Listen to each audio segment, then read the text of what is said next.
Hello and welcome back to Applications of Exponential Functions. We're taking a look at another example, so let's start by reading it first.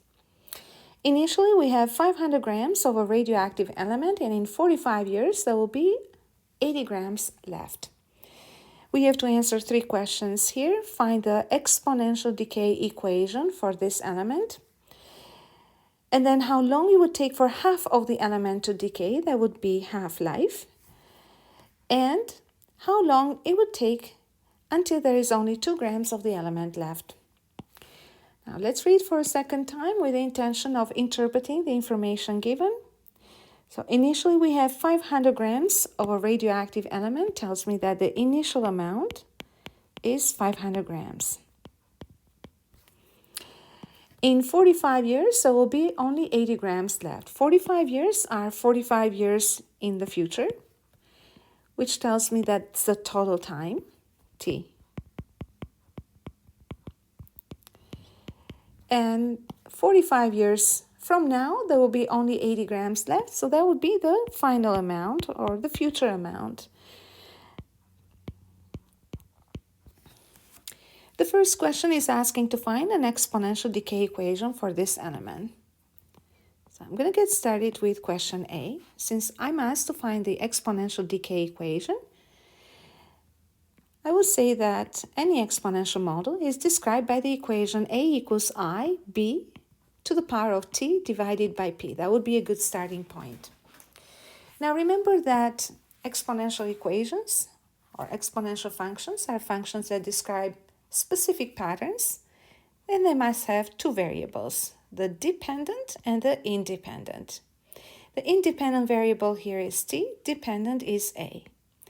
And to find the exponential model for this exact situation means that we need to find the values of I, b, and p. So these are the numbers that we need to put in the equation. We already have I, right? We don't know what b is, and we don't really have an idea about p, so what is happening there? And before I get started with creating the equation, I want to bring to your attention two very simple exponential equations. Y equals 2 to the power of 2x, and y equals 4 to the power of x. Now, we've discussed this in graphing exponential functions, and we've said that if you were to graph both functions on the same grid, you're only going to see one graph. That's because both equations are described by the same graph. Or I would say that both equations model the same situation. You can see 2 to the power 2 here is 4. Or you can write number 4 as 2 to the power 2, and that makes this y equals 2 to the power 2x. So the reason I'm bringing these examples to your attention is because I want to emphasize the fact that when finding the equation that models a specific exponential situation, we have the freedom to choose some of the variables. We have the freedom to interpret it in the way that is more convenient to us. And further to this, there is more than one equation that can describe or can model a specific situation, exponential model situation. So this will allow me to have the freedom to choose the period. So based on the period, I would get probably different values of b, but whichever period I choose, for which I will have a respective value of b, I'll be able still to find or to use that equation with success to solving the problem. This time, I choose the value of b to be 5, p to be 5. And I'll think, okay, I want to put in the b or find the value of b for when the population has the rate every 5 years. So we want to find the growth rate for every 5 years. So we're going to let p equal to 5.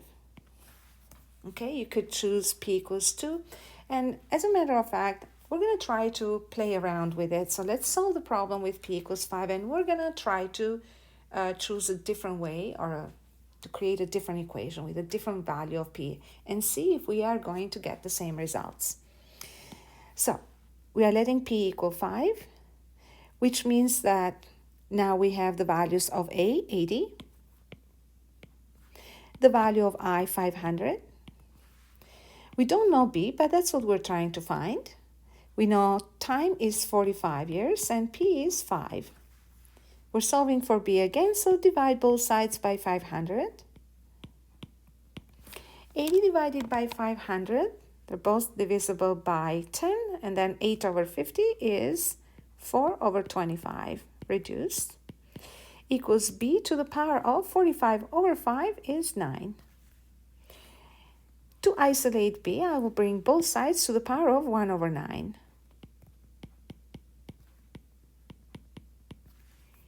And that will give me the value of b equal to 4 over 25 to the power of 1 over 9. We want to convert this to a decimal form. And be very careful when you use a calculator. When the exponent is in rational form, you want to use brackets around it. Bad math. So open up brackets, 4 divided by 25, close them, to the power of, brackets again, 1 divided by 9.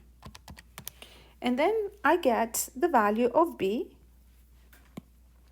equal to 0.81577.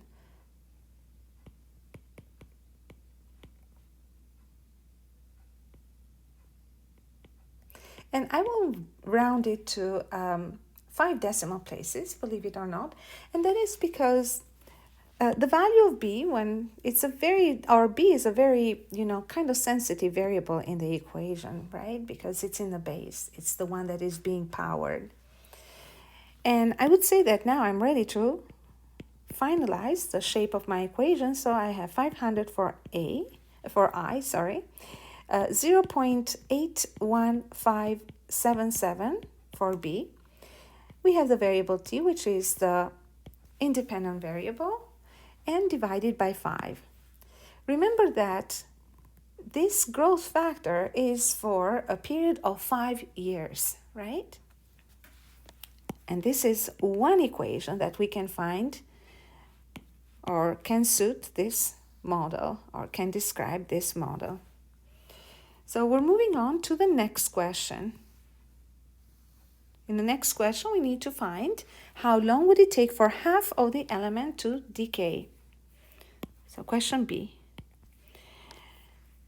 This means that we need to find how long it would take, or the time, for the population to go from the initial population of 500 to the amount of half of 100. So 1/2 of 500, which is 250. So one way of solving this problem is first write the equation that we just discovered.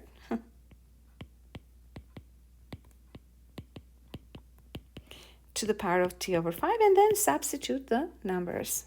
Basically, all we have to substitute in here is 250.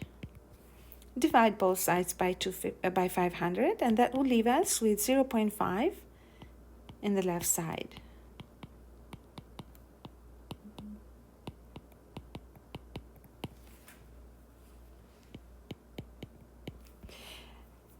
We are finding t. T is in the exponent, so we'll say that t divided by 5 is the exponent, or the log. We must raise the base of 0.81577 in order to obtain 0.5. So for t, so multiply by 5 both sides of the equation, and I'll use the change of base formula to write the log in ready-to-use form for the calculator, right? So it's easier to write it with a base of 10.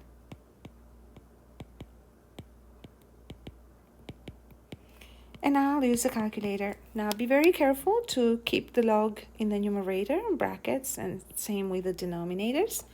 So we'll have log of 0.5 divided by log of this funny looking number 0.81577,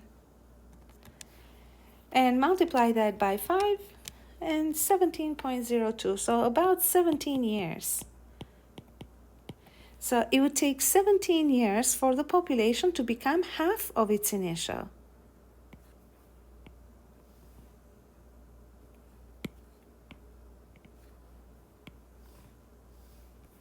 Moving on to the last question, that's question C. In question C, we are asked to find how long it would take until there is only 2 grams left. So how long it would take means we're trying to find the time when the final amount becomes 2 grams. So we're going to write 2 equals 500, 0.81577 to the power of t over 5. Divide both sides by 500. And we'll have 2 over 500, which is 0.004, equals 0.81577 to the power of t over 5. So you might have guessed it already that the value of t has to be bigger than the one given in the problem, right? So t over 5 is the exponent, so we'll say t over 5 is the exponent or the log. We must raise the base of 0.81577 in order to obtain 0.004, from where t equals 5 times, so you're multiplying both sides by 5, and we'll use a change of base formula so that we can evaluate it more easily in the calculator for the right side here. 0.004 over log of 0.81577. Use the calculator carefully here, so you gotta keep the numerator in brackets, divide, and then denominator in brackets again. So log of 0.004 divided by log of 0.81577. Multiply this by 5, and I got 135.6 years. So it takes 135.6 years for the amount to decrease to only 2 grams.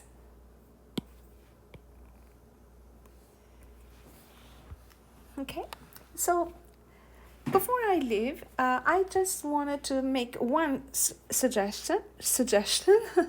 So I would encourage you to try to solve the problem differently on your own. So instead of deciding to let p equal 5, let p equal any other number, for example 4 or 3, okay, or 10 if you wish. And try to go through the same process with a different value of p. You will see that you will derive a different equation. So if the value of p changes, that will change the base. So it will change the equation. However, when we're trying to find the time or the half-life, with this equation, the new equation that you will create, you will notice that your answer is the same. Try it. You'll have fun.